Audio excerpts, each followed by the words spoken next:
네, 안녕하십니까. 2021년 1월 4일 새해 첫 주식시장이 열리는 날입니다.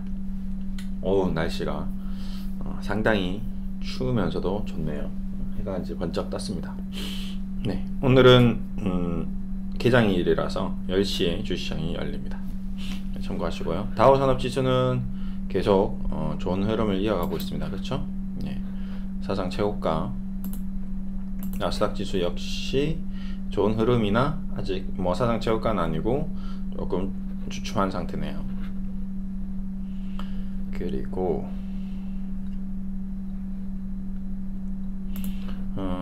종목별로 네, 지금 이번에 새로운 미국 바이오주도 좀 넣어놨습니다.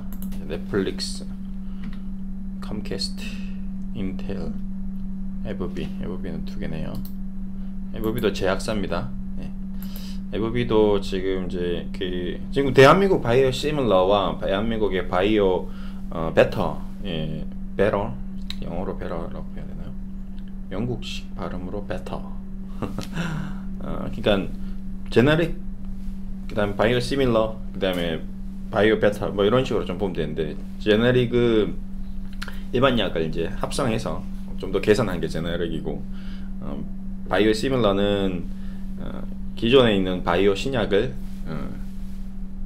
뭐라고 해야 되지? 로열티, 그 특허가 끝난 시점에서 셀티온, 뭐 바이오 에피스, 삼성 바이오로직스 같은 회사들이 똑같이 복제해서 만든 약이 바이오 시밀러고, 바이오 베타는 이제 그런 약들을 조합을 해서 너와 하여튼 공통적 특징을 더 개선해서 내놓는 게 이제 베타 시장인데, 이제 뭐 이런 이제 에브비나 지금 나오는 지금 뭐 머크나 암젠에서 만들었던 약들은 이제 신약 개발이 이제 다 완료되고 새로운 이제 바이오 시밀러들이 많이 나오고 있는데, 이제 이런 현상들로 인해서 제가 이제 그 관찰했을 때, 공부했을 때 지금 문제점은 기존 제약사들도 기존의 약품 가격을 낮추고 있고, 그러니까 쉽게 말하면 셀트리온이 이제 복제약을 만드니까 기존의 약을 100달러 하던 거를 10달러로 낮춰버리니까 셀트리온이 만든 약이 20달러인 거죠. 이러면 경쟁이 이상해지는 거죠.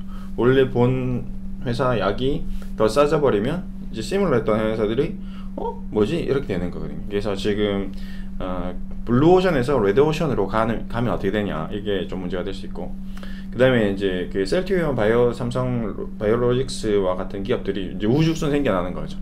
근데 그나마 뭐 우주도 생겨난다 하더라도 기술력이라든지, 뭐 특히 삼성 같은 경우는 GMP, 지금 뭐 CGMP, 커런트, 이제 지금 현재에서 가장 굿 매니팩처링 프로덕트, 그러니까 가장 그 삼성이 반도체를 그동안 많이 오랫동안 만들었지 않습니까?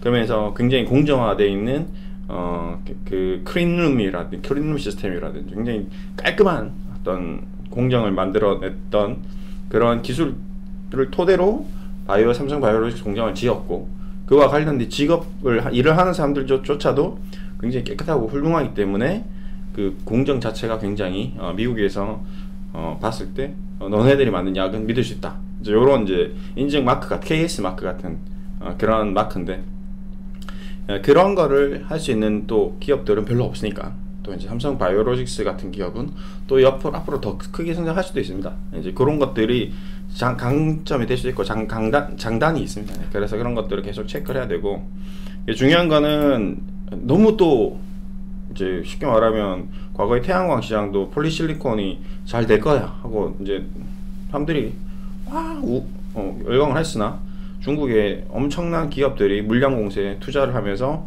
폴리실리콘 업체들이 생겨났거든요. 그러면서 어떻게 됐죠? 폴리실리콘 가격이 하염없이 떨어진 거죠. 마찬가지 해운선사도 마찬가지입니다. 중국에서 엄청난 물동량을 자랑하다 보니까 호주와 뭐 호주, 미국, 뭐 유럽, 중국이 국가 간의 해운업이 엄청나게 활발하게 이제 잘 되니까 너도나도 조선사에다가 선박을 발주했죠. 그러니까 어떻게 되죠? 배량이 많아지니까 어떻게 되죠? 공급이 많아지면 자연스럽게 가격이 떨어지면서 해상 운임료가 완전히 폭락을 했습니다. 마찬가지. 지금 2차전지 시장도 또 마찬가지예요. 지금 2차전지가 붐이 일어나니까 2차전지 부품 업체들이 다 지금 이제 돈을 벌고 있는데 어떻게 되겠죠? 좀 있으면 또 2차전지에 또 사람들이 다 사업에 뛰어들겠죠? 그러니까 치킨집하고 똑같습니다.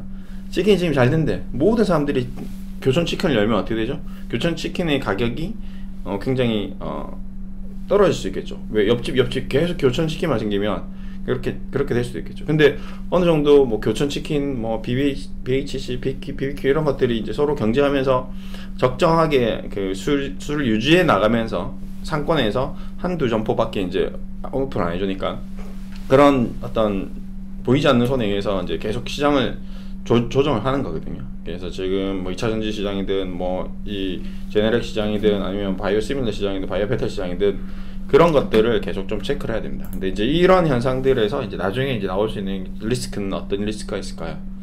어쨌든 저쨌든 결론적으로 FB나 머크나 지금 암젠 같은 기업이 주가가 지금 많이 올라왔는데 얘네들이 가지고 있는 진짜 실제 컨센서스, 정말 그들이 가지고 있는 실적이 이 국내 지금 바이오 시밀러라는 바이오 제약사, 그 다음에 그냥 일반 제약사 그 기업들과 우리 알고 있는 뭐 국민은행이라든지 뭐 하나금융지 중에 삼성전자와 같이 어마어마한 실적을 내고 있느냐 라는 거에 대한 어느 순간 의구심을 품게 되면 그 의구심이 현실로 되고 그 의구심이 실망으로 바뀌게 되고 실망이 매물을 불러일으키게 되면 그때는 정말 걷잡을 수 없는 폭락시장이 나올 수 있습니다. 과거에 미국의 닷컴 버블 요거 보면 되겠죠. 나스닥 시장이 과거에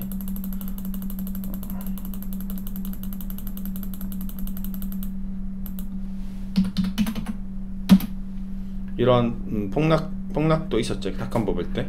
그렇죠? 그다음에 우리나라 코스닥 시장도 한번 볼까요? 우리 코스닥 시장도 닷컴 버블이 있었어요. 닷컴 버블, 닷컴 발음이 좀 어렵네요. 닷컴 버블. 이때 3,000원까지 갔다가, 그렇죠? IMF 딱 터지고 코스닥 시장이 갔다가 어떻게 됐죠? 240. 예. 이런 말도 못할 IMF 이후에 IMF 끝나고 나서 2000년대 초호황을 누리고 나서 이런 폭락장이 왔습니다. 그렇죠? 이때부터 볼까요? 요것만 보더라도 그렇죠? 320, 2900 다 거품 기업들 다 날라갔죠. 그러니까 바이오 시장도 지금 우리가 코로나 끝나고 코로나 이후에 그 후에 어떻게 될지 모른다는 겁니다. 예. 이런 과거의 선례가 있기 때문에 IMF 때 중리 산행했는데 2000년까지 끝없이 올라갈 것 같은 주식시장도 한번 꺾어지기 시작하니까 이렇게 떨어졌다는 거죠. 그래서 리스크 관리를 해야 됩니다. 예.